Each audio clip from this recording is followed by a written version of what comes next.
the more they afflicted him.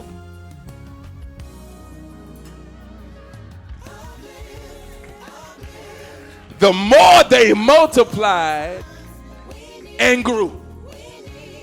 There is something about God's folk. There's something about people who have struggled and have had to come through some stuff. The more you beat them down, the stronger they get.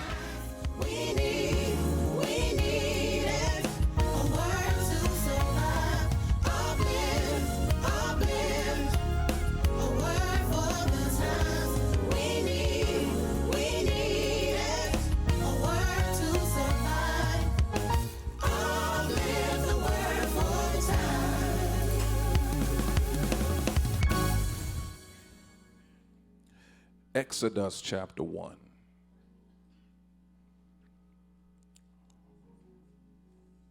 want to go all the way back. Exodus chapter 1, and there's a very timely, much needed word from the Lord in verse 7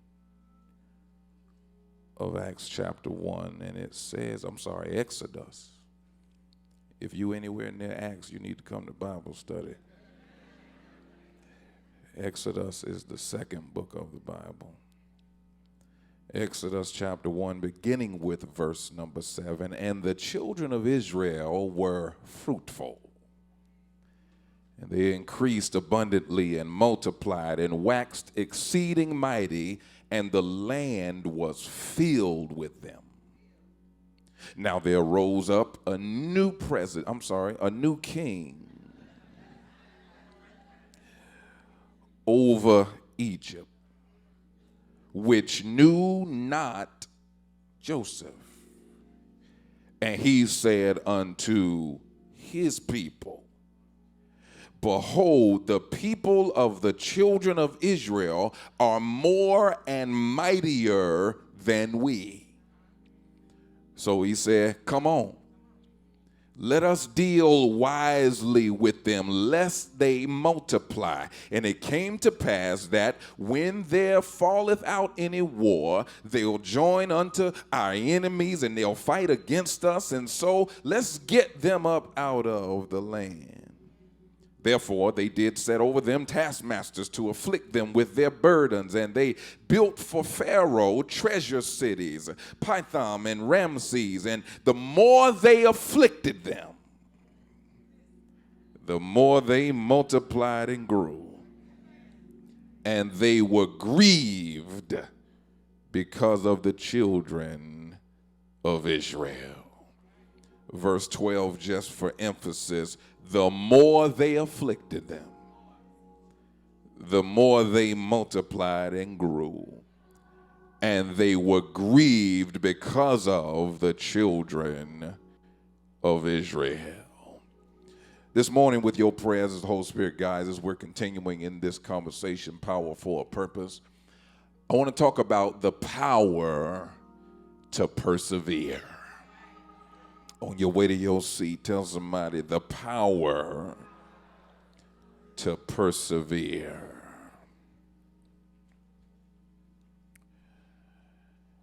Brothers and sisters, you've often heard it said in seasoned church vernacular. The old saints of the church would declare, like the hymnologist said, that time is filled with swift transitions.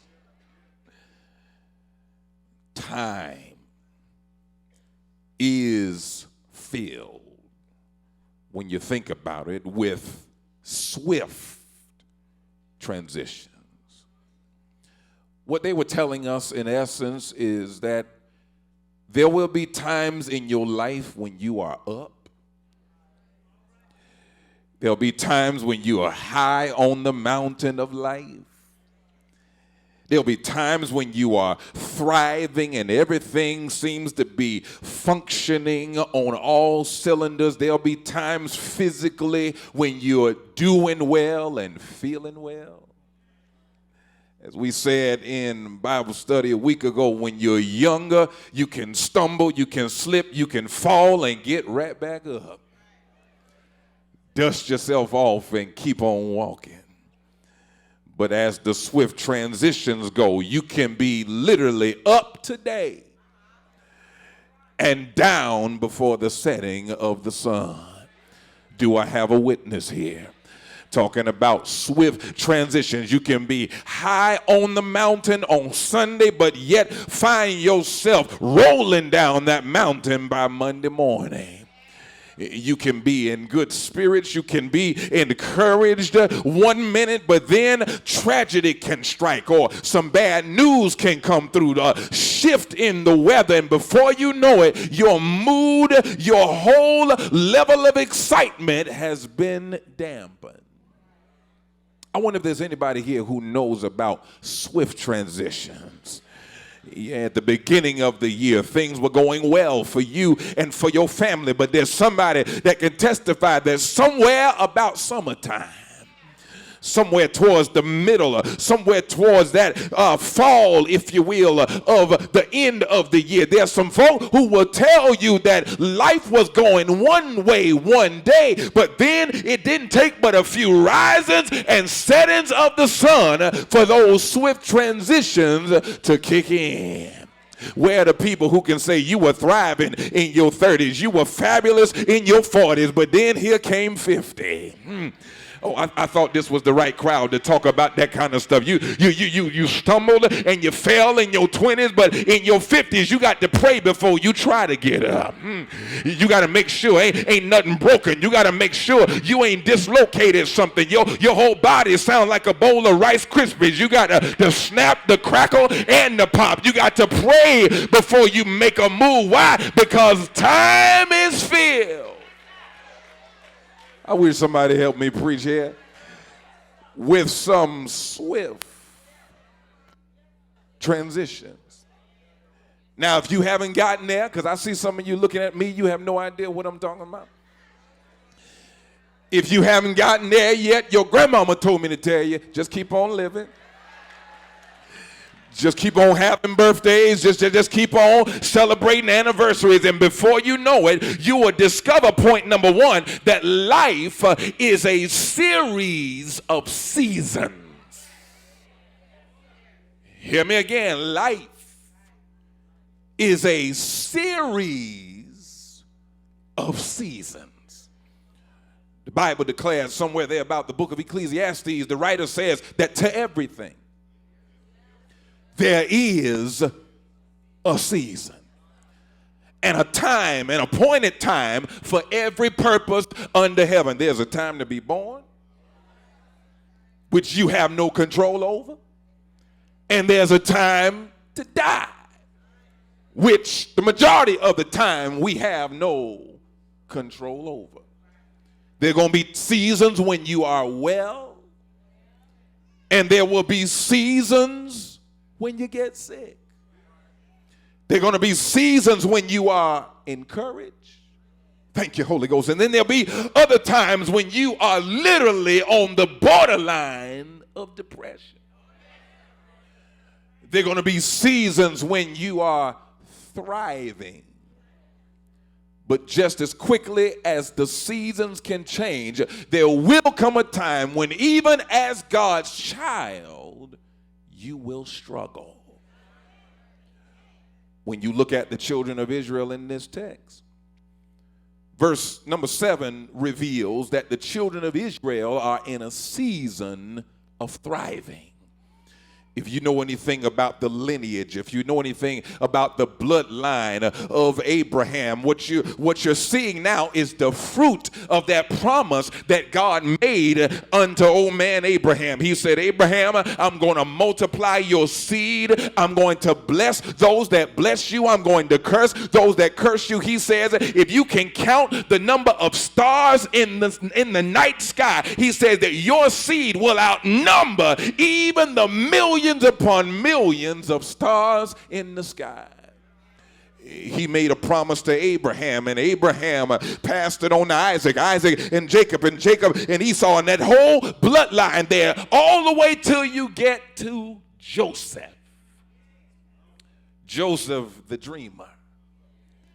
Joseph, who is the carrier now of God's promise. And by the time you get to the end of the book of Genesis, what you'll find now is that Joseph has died.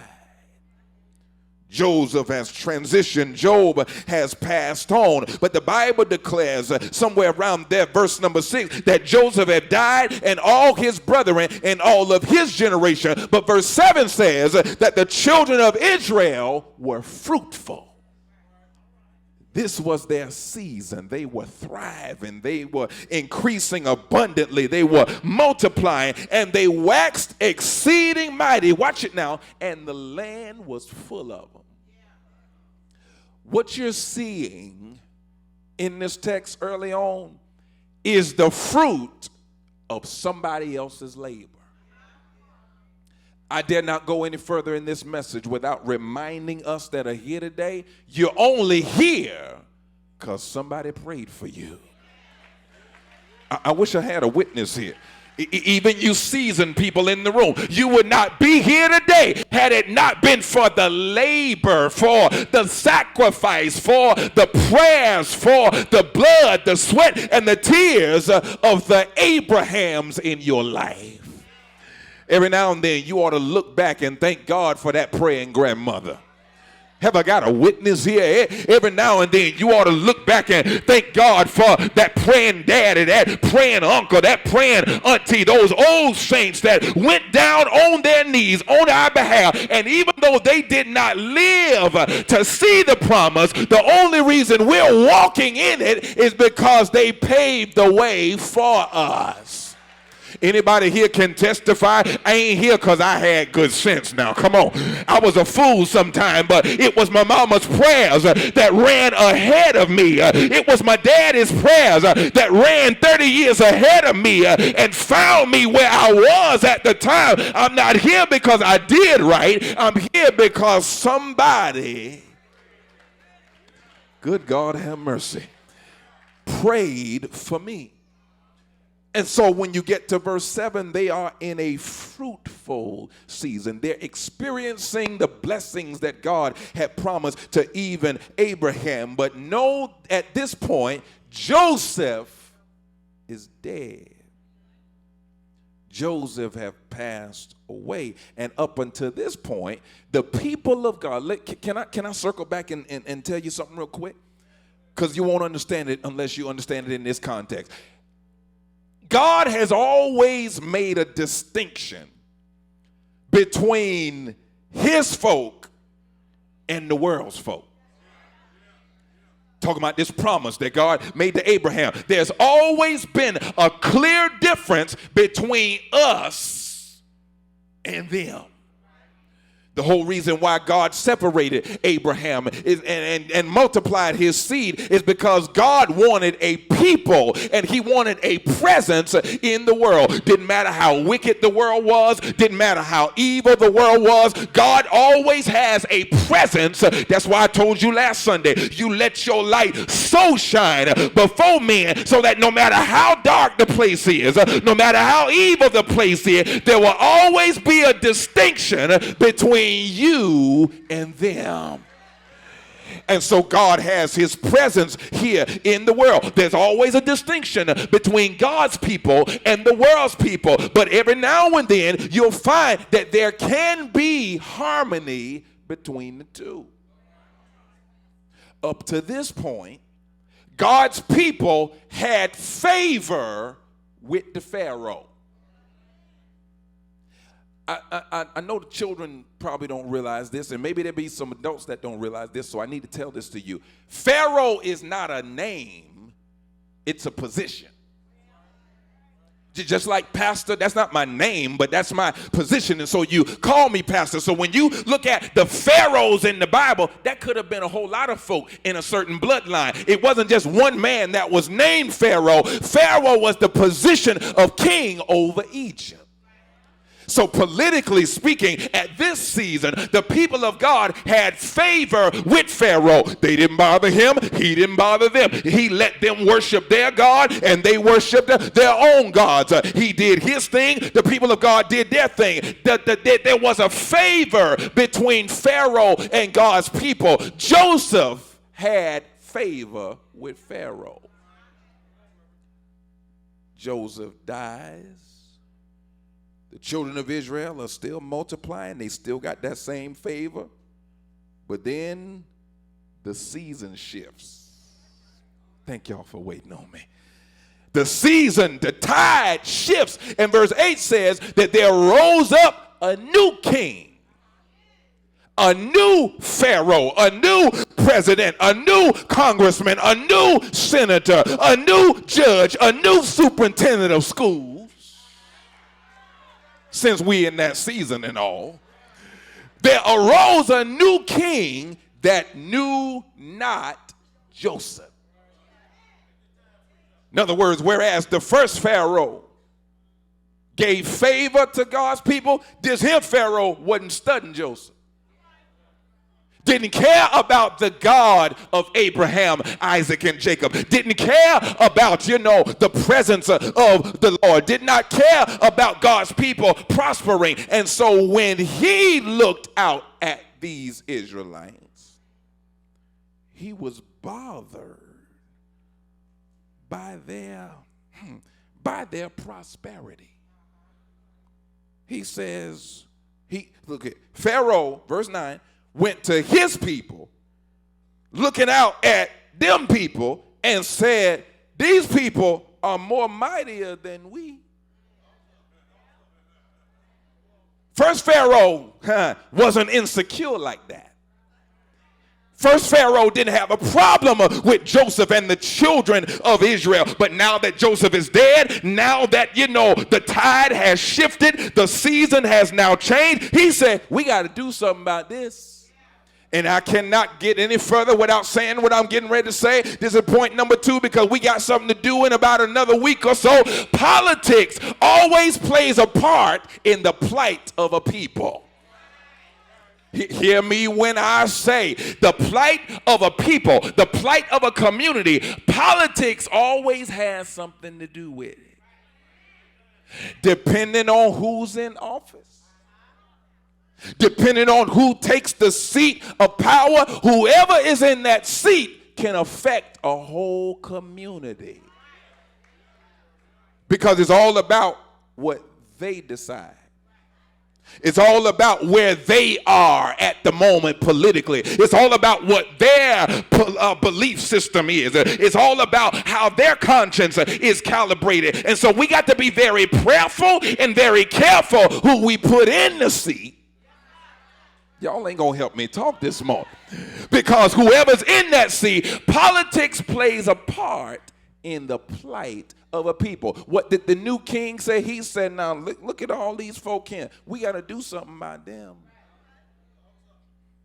He didn't respect Joseph. And so by extension, he didn't respect God. He didn't respect the presence and the power of God. And so his politics kicked in, and he now saw this great people, this grand community, he now saw them as a threat. Isn't it strange? Oh, no, I can't. Yeah, yes, I can. Isn't it strange how if a group of us is together, that bothers certain people.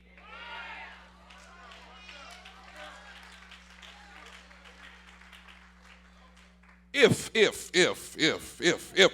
a group of them are standing on the corner, it's just a gathering. But if a group of us stand on the corner, it's gang activity.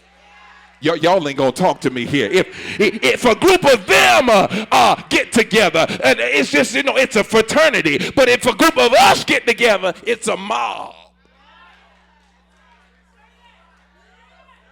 If the group of them march down the street, it's a protest. But if a group of us march down the street, it's a riot.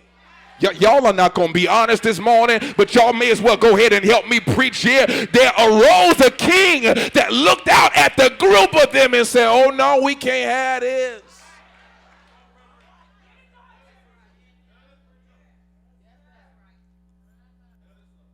When he stands up and speaks loud, he's a patriot.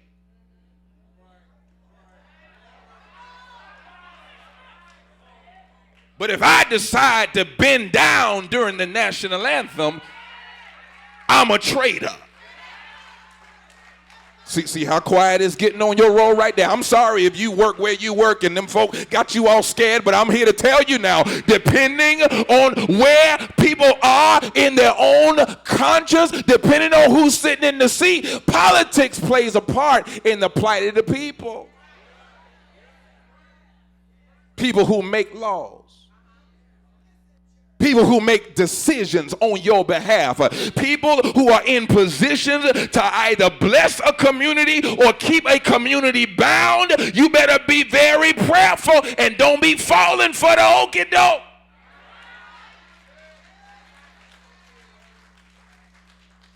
Don't be falling for stuff just because somebody smiled at you. Don't fall for things just because people, say that they love you. No, love is not what you say. Love is what you do. And you can smile at me from August to November 8th, and then November 9th, the real stuff shows up.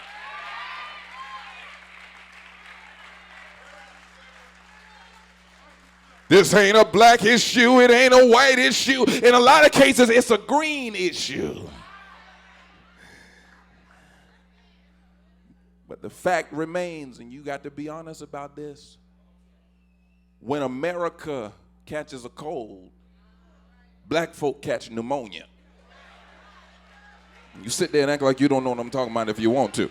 When America gets the sniffles, black folk catch malaria, because if it hits the whole nation in a certain way, by the time it gets to us, it always hits double, because we always been playing from behind.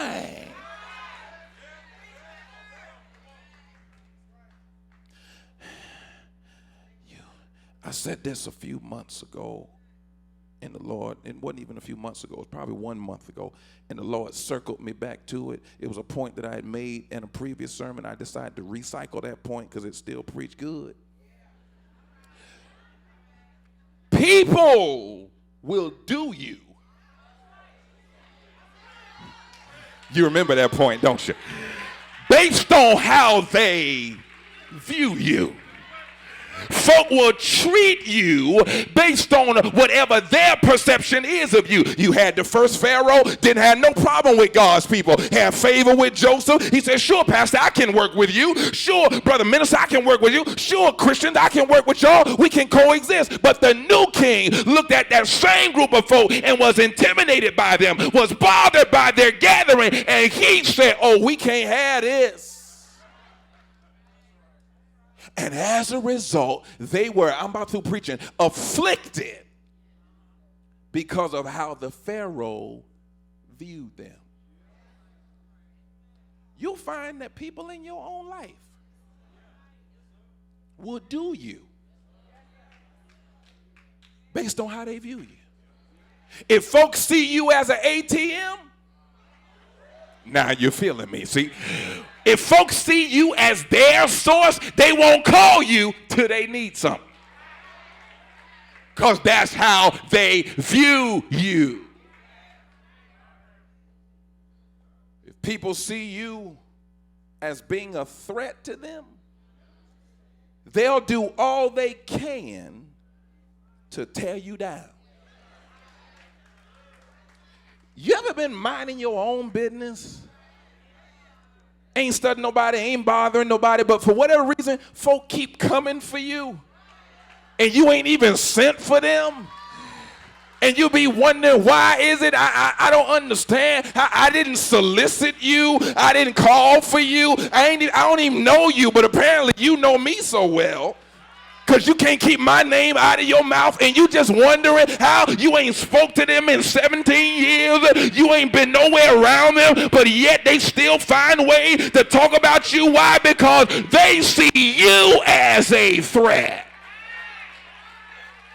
You got folk in your office don't like you, and you have no idea why. You try to speak, you try to be nice, and here they are trying to mistreat you, digging ditches for you, because in their mind, they don't want you to be there anyway. And they wondered how you got to where you are, because you didn't network with them, you didn't go to school with them, you didn't have lunch with them, you didn't bend over for them, you wasn't in their little club, you didn't hang out with them after work, you didn't play golf with them, you didn't go have drinks with them, and so they wondering, how is it that you're prospering when you never did get in my circle?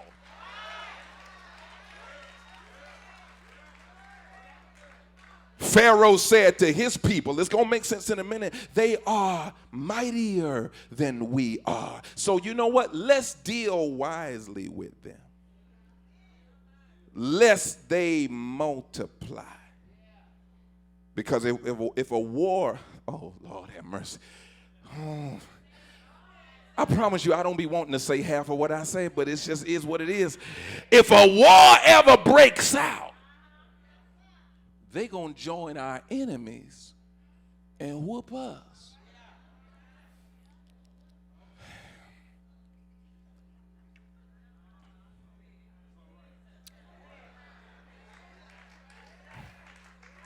Y'all praying for me up here? The reason why some people have so many enemies is because you've picked fights with all your friends. You ain't gonna get it till next week sometime. The reason why some folk have so many enemies is because every friend you ever had, you started a fight with.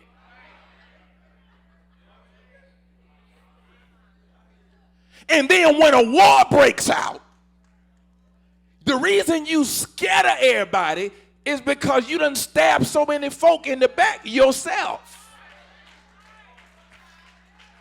And you don't know if the folk that you hurt 200 years ago are going to come back and join your enemies. Can I say what I really want to say? The reason why America is scared of everybody is because over the last 250 years, we done started fights with everybody. Y'all have to understand what context I come from. You have to understand my context. You have to talk to people to know who they really are. Don't judge them based on 5 minutes worth of what they said. You need to have a conversation with people. Understand my context. I grew up north. And so some of the folk that y'all have been taught to be scared of down here, up north, they didn't bother us. And they were just like our brothers and our sisters. We had differences, but I didn't grow up scared of Muslims. That's a thing I really didn't understand. The Muslims I went to school with wasn't blowing up stuff. We had our differences. Their names were a little different. They had to wear certain kind of clothes. The girls couldn't change out for PE class or whatever, and they didn't eat certain things. They didn't do certain things. But understand, I didn't grow up scared of them. I was not conditioned to make them my enemy just because they were Muslims, because the brothers that I knew from the Nation of Islam, they were on the corners passing out their newspaper. They were giving out fresh fruit. They were starting mentoring programs for the boys. They went to mosque. I went to church, but the differences between us still was not enough for me to hate them folk. So when America tries to tell me that all Muslims need to be watched, you need to watch them, man. You need to keep your eyes on them. Was it a Muslim that showed up to that church in South Carolina and shot up Bible study? Y'all may as well help me preach here. What is a Muslim that blew up the buildings in Oklahoma City back in 95? Was it a Muslim that blew up the Atlanta Olympics in 96? Everything that happened didn't happen by the folk y'all say did it. But they condition you to be scared of certain folk because they know in the back of their mind they done bullied so many people.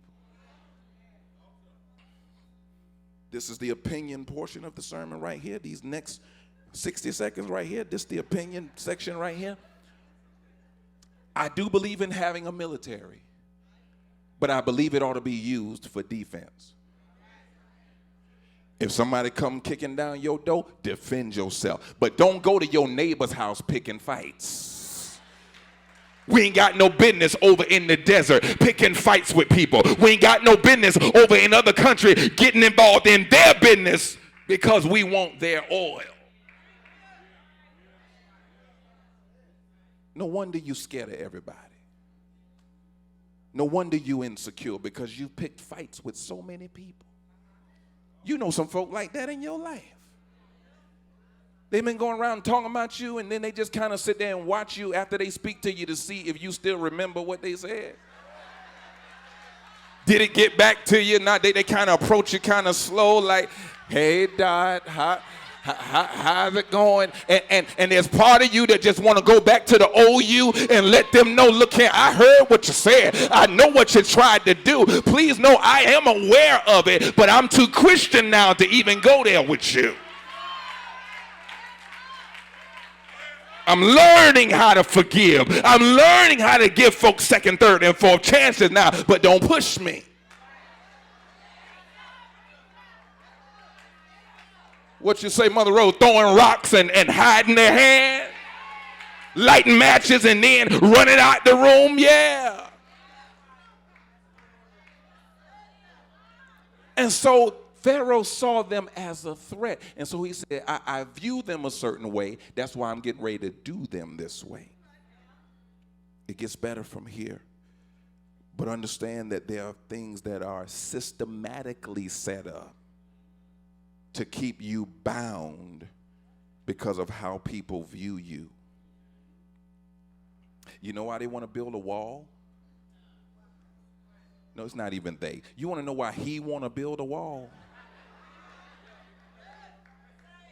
It's because you see those people who are either on the other side of the wall or have already come over here and have the chance of getting citizenship. You see them as a threat because if they mess around and become citizens, if their children mess around and get that citizenship, if their children raise up and vote, they ain't gonna vote for you.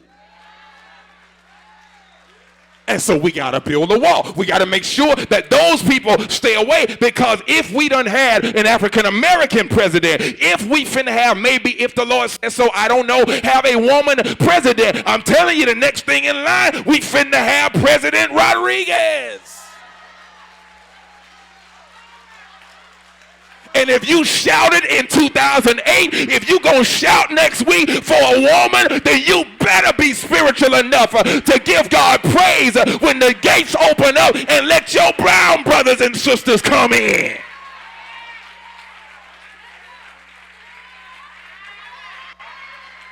At the White House, I don't care. It doesn't bother me because I was not taught to be hateful. Do you want to know what this is? Do you really want to know what's going on? There are some folk who still are not comfortable. They're not going to say it, but I'm telling you, I'm saying it because I can.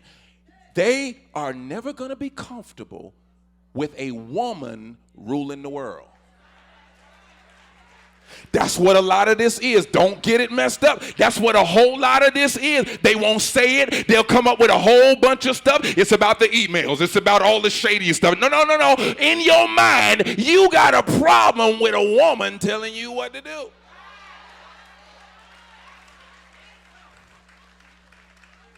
So you'll vote for somebody who confessed to abusing women. Can you imagine if there was a videotape of Barack Hussein Obama in 2005 with the tape on and with the mic hot saying, yeah, I do whatever I want to do to women. When you're a community organizer, you can just get away with that. I can just grab women's genitalia anytime I want to. Do you think that he would have ever even made it through a primary? Do you think he would have made it through a general election? Do you think he would have won 2 terms?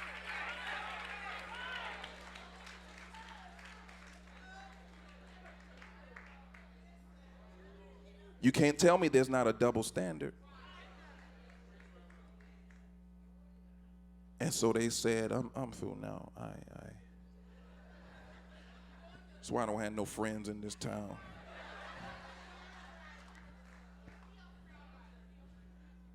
I'm y'all friend too. Let's deal wisely with them, lest they multiply. Because you multiplying is a threat to the enemy. Please understand, when I say enemy, I'm not talking about white folk. When I say enemy, I'm not talking about a color.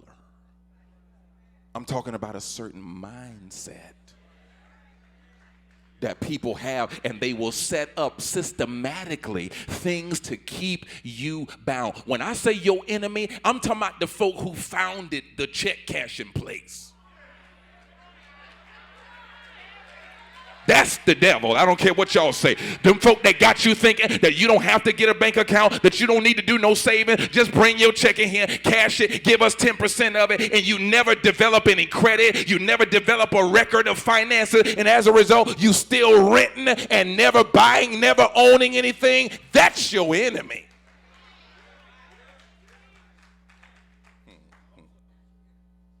These high interest rates.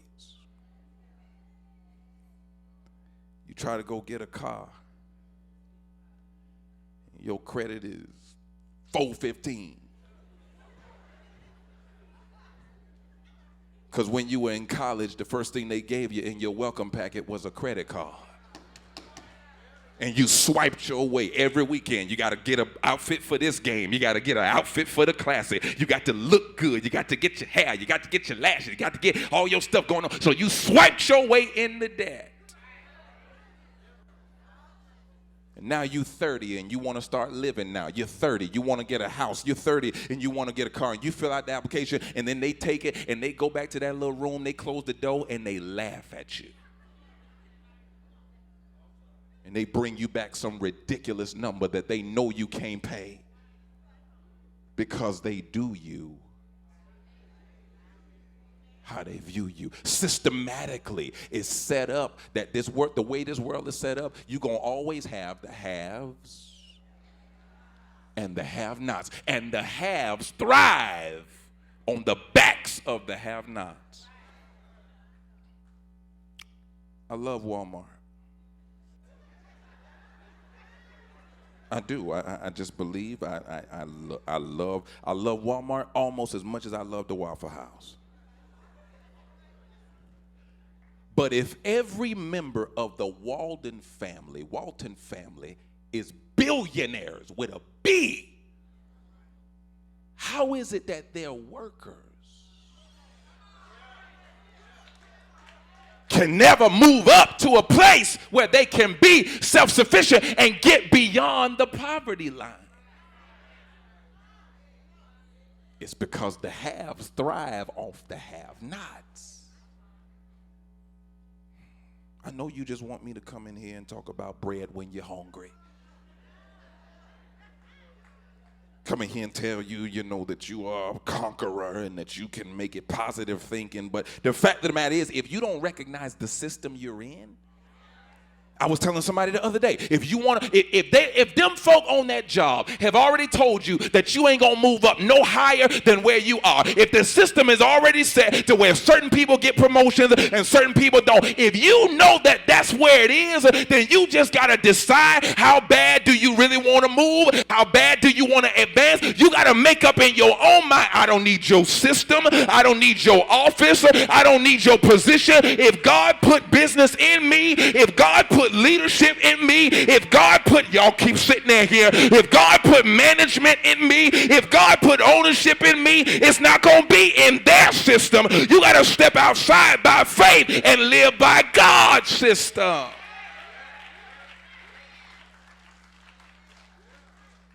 How you ever plan to get where God wants you to be if you scared to leave their system?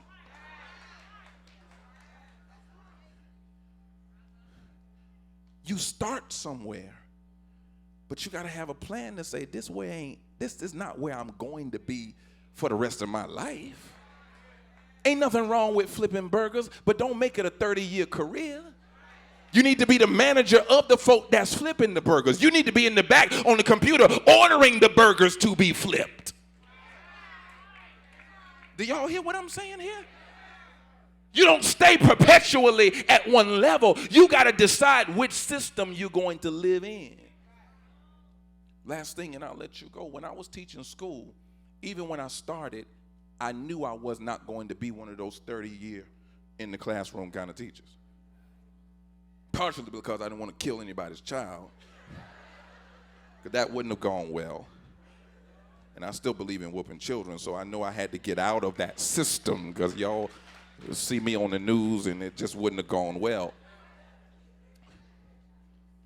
But I knew, aside from all that, I knew that leadership was in me.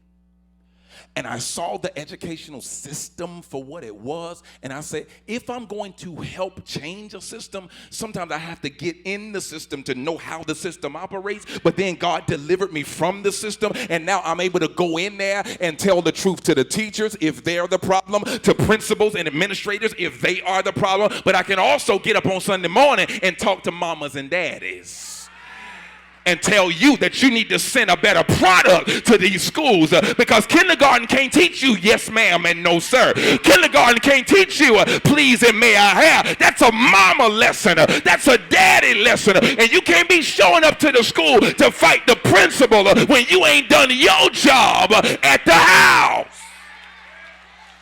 But I couldn't say that when I was in their system. Don't focus so much on getting a check that you miss your purpose in life.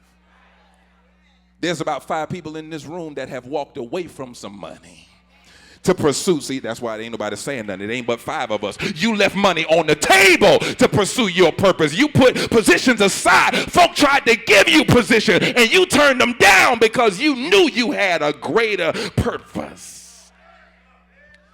Pharaoh set up a system that says, all right, we're going to enslave these people because we don't want them to raise up and join our enemies. So they put taskmasters over them. I'm at verse 11 now.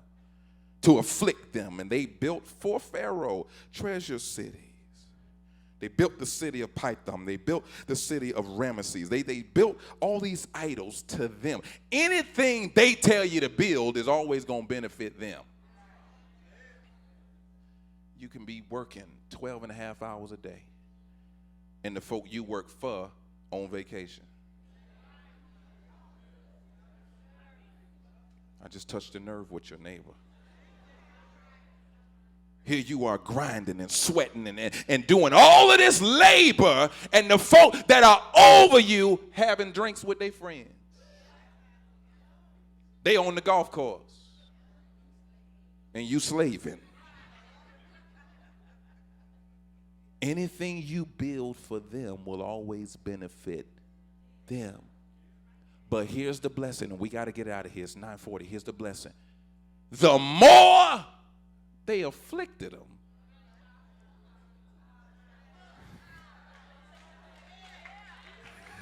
the more they multiplied and grew.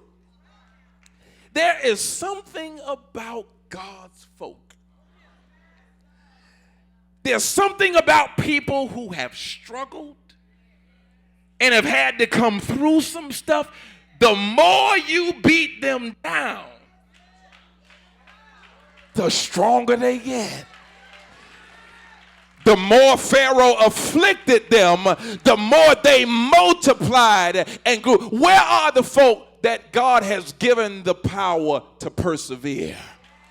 Let me tell you what perseverance is. We rolling out of here. Perseverance is doing something despite the difficulty or the delay in achieving your success. Where are the folk that had to push through sexism? You were a woman and you had to bust open that glass ceiling. Where are the folk that pushed through classism because you were poor, you were country? They called you all sorts of names because you didn't come from a stable family, but yet you pushed through that in spite of what they thought of you. You got to learn how to persevere.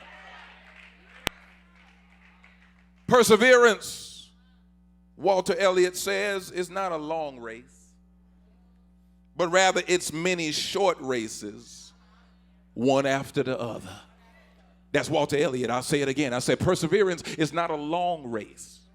I'm through now. It's many short races, one after the other. You don't win the game unless you win the possession.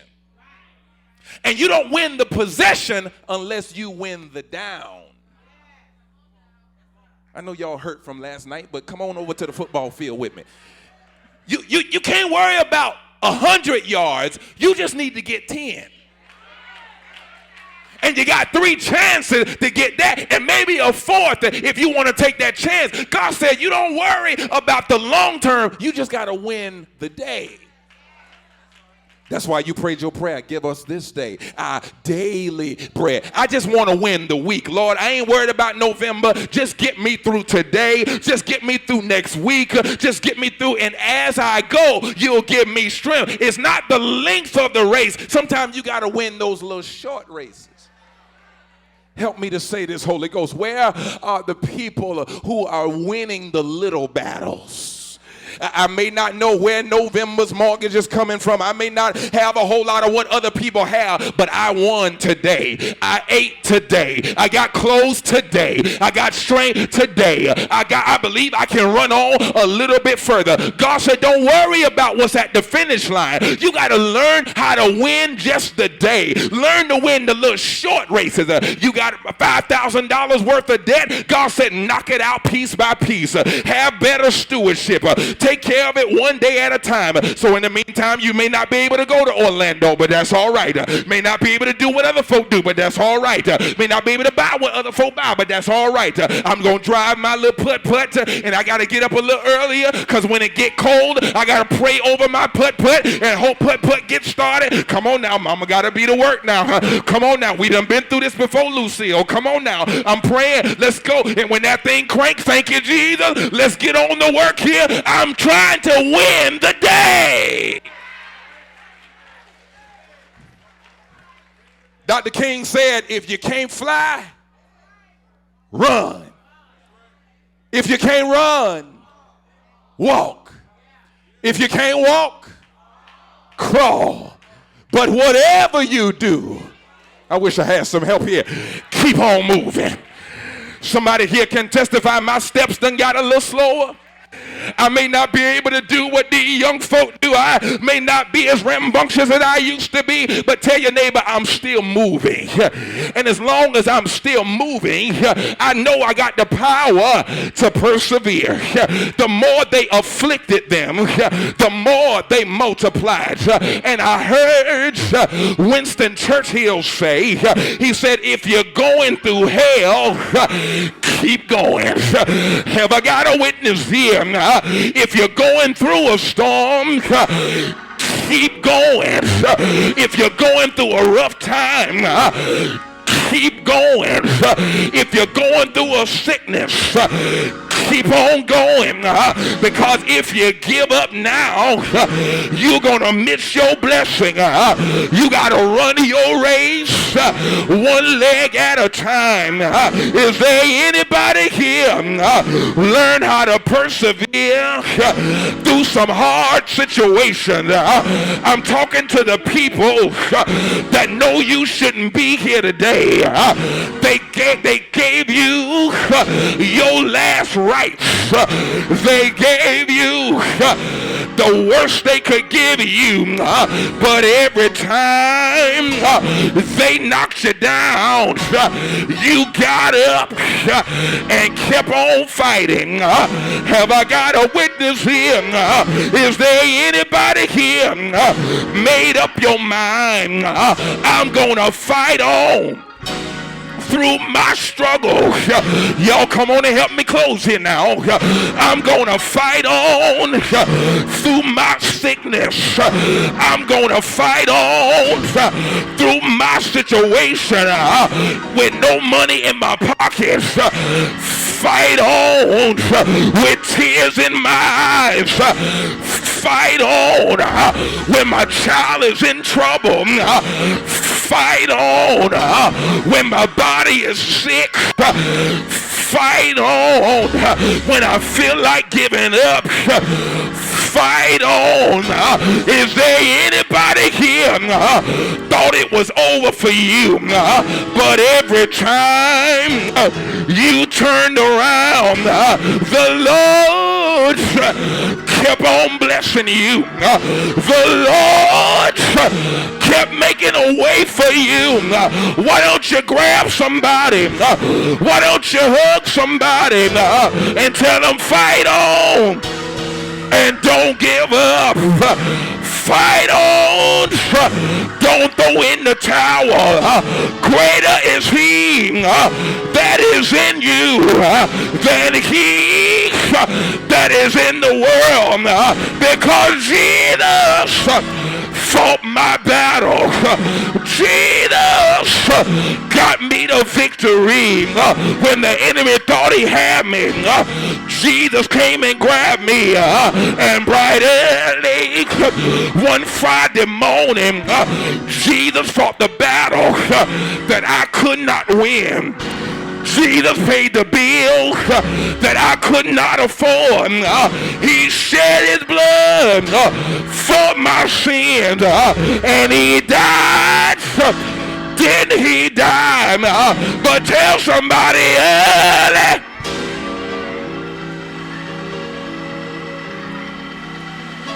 I miss y'all. I said early Sunday morning, he got up out that grave and said, oh, power is in my hand. I need to talk to 10 people, and I'm getting on out your way. I need to talk to 10 people that over your life, somebody counted you out. You ain't even supposed to be here because of what they said about you. They wrote you off and they counted you out. I need you to grab somebody and tell them your story.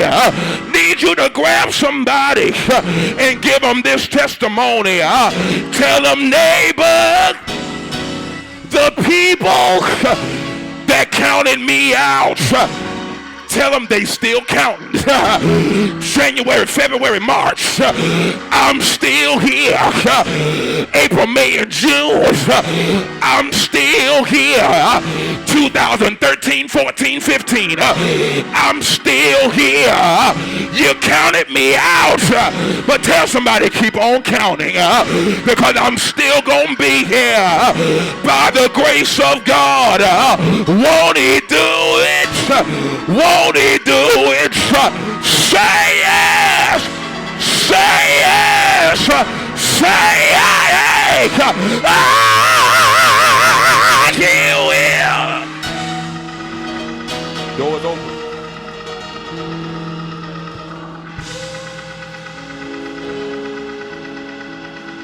I got power. I got power to persevere.